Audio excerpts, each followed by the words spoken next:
And the U.S. economy relies heavily on immigrants. Like most native-born Americans, they contribute to economic growth through their works, spending, and tax payments. Now, but U.S. President Donald Trump wasted no time after Monday's inauguration implementing many of his campaign pledges, including on immigration.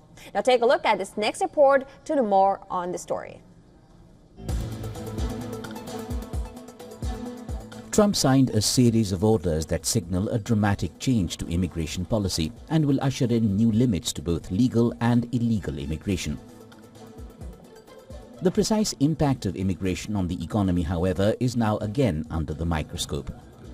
There is widespread praise from businesses and economic elites for immigration's ability to fill open positions. However, Trump and his supporters claim that foreign nationals are stealing jobs and earning from Americans. Let's look at the impact on the American economy. Roughly 1 out of every 5 employees in the United States is an immigrant, and the government estimates that number to be over 32 million. An estimated 11 million people entered the country illegally between 2005 and 2022. Almost 8 million are employed, making up about a quarter of the foreign-born workforce. Now the real question. Are they really taking jobs from Americans?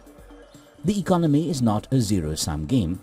In industries where the need for labor frequently exceeds the supply of native-born workers, foreign-born individuals are more prevalent. Accordingly, economists agree that immigration mitigates the impact of severe labor shortages. Chair Jerome Powell said that the US has been getting that supply, and that is why the economy has often surpassed projections. A point repeatedly made by Federal Reserve officials as well. Immigrants also increase demand for products and services, which often leads to the indirect creation of jobs for Native Americans. Economists' million-dollar question on immigration has been the effect that foreigners have on American wages. In 2024, the CBO issued a warning that due to an increase in migrants, salaries will not rise as quickly over the following decade. This is partly because there will be more low-skilled workers.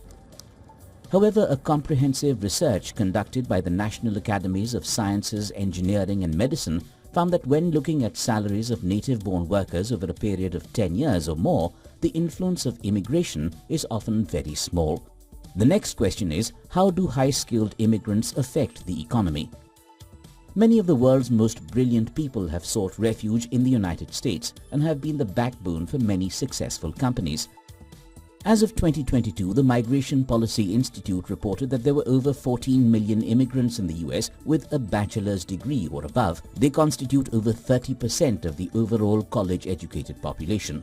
They are also heavily concentrated in white-collar centers like New York and California. The United States is also home to around 1 million overseas students. According to economists from the National Bureau of Economic Research, the country's innovative spirit has benefited greatly from immigration. A third of the new patents issued in the US in the past 30 years have been attributed to immigrants. That even though immigrants make up only 16% of the country's innovators. Economists see Trump's mass deportation plan as costly both in the short and long term. Business Bureau, WION, World is One.